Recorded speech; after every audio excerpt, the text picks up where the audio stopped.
আমরা কথা দিচ্ছি যে ছাত্র অধিকার পরিষদ যদি ডাকসু নির্বাচনে নির্বাচিত হয়ে আসে, এই ঢাকা বিশ্ববিদ্যালয়কে দলীয় রাজনীতির প্রভাব মুক্ত রাখবে। জুনের ভিতরেই আমরা কুরবানির ঈদের আগেই আমরা একটা গ্রহণযোগ্য অংশগ্রহণমূলক একটা প্রতিযোগিতাপূর্ণ আমরা একটা ডাকসু নির্বাচন বিশ্ববিদ্যালয় প্রশাসনের কাছ থেকে আমরা আশা করি। আমরা দেখেছি যে গতকালকে ঢাকা বিশ্ববিদ্যালয় প্রশাসনের পক্ষ থেকে একটি বিজ্ঞপ্তি দেওয়া হয়েছে, যেখানে টাইম লাইন দেওয়া হয়েছে যে মে মাসের প্রথম দিকে নির্বাচন কমিশন গঠন করা হবে এবং মাঝ সময়ে ভোটার তালিকা হালনাগাদ করা হবে। কিন্তু সেখানে নির্বাচনটা কবে নাগাদ হবে সেটার সুনির্দিষ্ট কোনো টাইম কিন্তু বলা হয় নাই। এইটা বিশ্ববিদ্যালয়ের শিক্ষার্থীদের ভিতরে একটা সন্দেহ এবং সংশয়ের উদ্রেক ঘটিয়েছে। অতীতেও আমরা দেখেছি অসংখ্যবার ছাত্র সংসদ নির্বাচনের কথা বললেও একটা পর্যায়ে গিয়ে বিশেষ গোষ্ঠীর স্বার্থ হাসিল করতে গিয়ে বিশ্ববিদ্যালয় প্রশাসন এই ছাত্র সংসদ নির্বাচনটাকে বানচাল করে দিয়েছে। সেই জায়গাটাই আমরা বলতে চাই, 5 আগস্ট পরবর্তী সময়ে অভ্যুত্থানের যে কমিটমেন্ট, সেই কমিটমেন্টের জায়গায় কোনো অদৃশ্য শক্তি যেন এই ছাত্র সংসদ নির্বাচনকে বানচাল করতে না পারে। সেই জন্য আমরা ঢাকা বিশ্ববিদ্যালয়ের শিক্ষার্থীদের পক্ষ থেকে বিশ্ববিদ্যালয়ের প্রশাসনের কাছে অনতিবিলম্বে ডাকসু নির্বাচনের সুনির্দিষ্ট টাইম ফ্রেমের দাবি জানাচ্ছি। অন্যথায় আমরা বিশ্ববিদ্যালয়ের শিক্ষার্থীদেরকে সাথে নিয়ে আমাদের এই অধিকার আদায়ের জন্য আমরা কিন্তু আন্দোলনের ঘোষণা দেব। আমরা পাশাপাশি যে বিষয়টি লক্ষ্য করছি, একটি নির্দিষ্ট গোষ্ঠী যারা বলছেন দ্রুত জাতীয় নির্বাচন চাই, কিন্তু ডাকসু নির্বাচনের আলোচনা আসলে তারা বলছেন সময় লাগবে, আরো সংস্কার লাগবে, এইটা লাগবে, সেইটা লাগবে।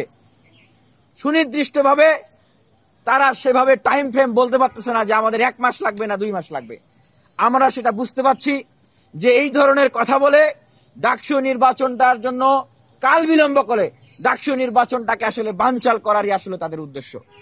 আমরা সুস্পষ্টভাবে বলতে চাই বিশ্ববিদ্যালয় প্রশাসনকে, এইরকম কোন অদৃশ্য শক্তি যদি বিশ্ববিদ্যালয় প্রশাসনের উপর ভর করে ডাকসু নির্বাচনকে বানচাল করার চেষ্টা করে, আমরা তাদের মুখোশকে ছাত্র সমাজের কাছে, ঢাকা বিশ্ববিদ্যালয় শিক্ষার্থীদের কাছে আমরা উন্মুক্ত করে দিব।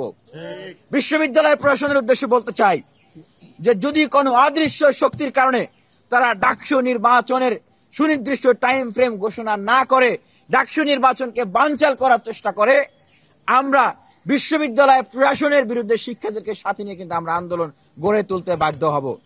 আমরা সুনির্দিষ্টভাবে বলতে চাই যে এই যে এপ্রিল মাস চলছে, আগামী মে মাসের মধ্যেই ডাকসু নির্বাচনের সুনির্দিষ্ট টাইম ফ্রেম ঘোষণা করতে হবে এবং আমরা জুনের ভিতরেই আমরা কুরবানির ঈদের আগেই আমরা একটা গ্রহণযোগ্য অংশগ্রহণমূলক একটা প্রতিযোগিতাপূর্ণ আমরা একটা ডাকসু নির্বাচন বিশ্ববিদ্যালয় প্রশাসনের কাছ থেকে আমরা আশা করি।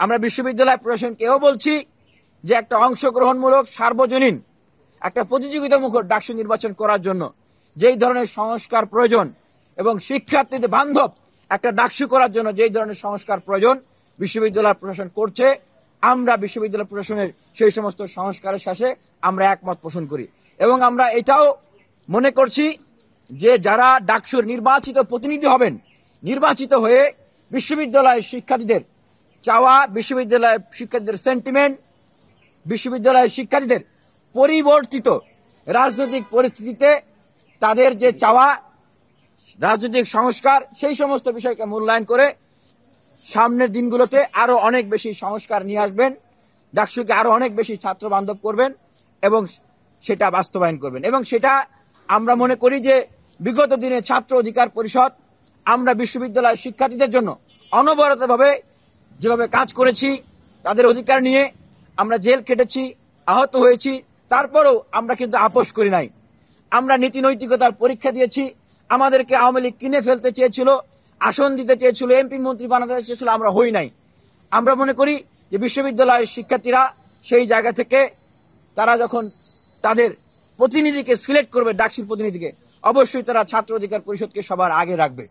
এবং আমরা কথা দিচ্ছি যে ছাত্র অধিকার পরিষদ যদি ডাকসু নির্বাচনে নির্বাচিত হয়ে আসে, এই ঢাকা বিশ্ববিদ্যালয়কে দলীয় রাজনীতির প্রভাব মুক্ত রাখবে এবং এই ঢাকা বিশ্ববিদ্যালয়কে একটা একাডেমিয়া ইন্ডাস্ট্রিয়া বিশ্ববিদ্যালয়, একটা গবেষণা বিশ্ববিদ্যালয় গড়ে তুলবে, যেখানে ঢাকা বিশ্ববিদ্যালয়ের শিক্ষার্থীরা পড়াশোনা শেষ করে বের হলে তাদের যেন আর চাকরির প্রয়োজন না হয়।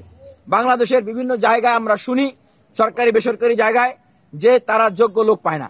ঠিক এটাই কিন্তু, এবং বিশ্বের বিভিন্ন স্বনামধন্য প্রতিষ্ঠান, আমরা তাদের সাথে যোগাযোগ করে তাদের কাছ থেকে কারিকুলাম নিয়ে, ক্রাইটেরিয়া নিয়ে আমরা সেইভাবে করে আমরা বিশ্ববিদ্যালয়ের শিক্ষার্থীদের সিলেবাস তৈরি করতে চাই এবং ট্রেন আপ করব। আমরা সেভাবে করে আন্তর্জাতিক মানের জনশক্তি আমরা গড়ে তুলব বিশ্ববিদ্যালয়ে। আর যেটা বলতে চাই, বিশ্ববিদ্যালয়ে যে প্রথাগত যে একটা ধারণা বাংলাদেশের, যে বিশ্ববিদ্যালয়ে পড়লে তাকে বিসিএস ক্যাডার হইতে হবে, এর বাইরে আর কোনো অপশন নাই। আমরা মনে করি যে উদ্যোক্তা হওয়া, বিজ্ঞানী হওয়া, গবেষক হওয়া এবং নিজেদেরকে সেইভাবে তুলে ধরার জন্য আমরা মানব সম্পদ যদি বিশ্ববিদ্যালয় তৈরি করতে পারি, বাংলাদেশকে আর কেউ রুখতে পারবে না, ঢাকা বিশ্ববিদ্যালয়কে আর কেউ রুখতে পারবে না আমরা মনে করি।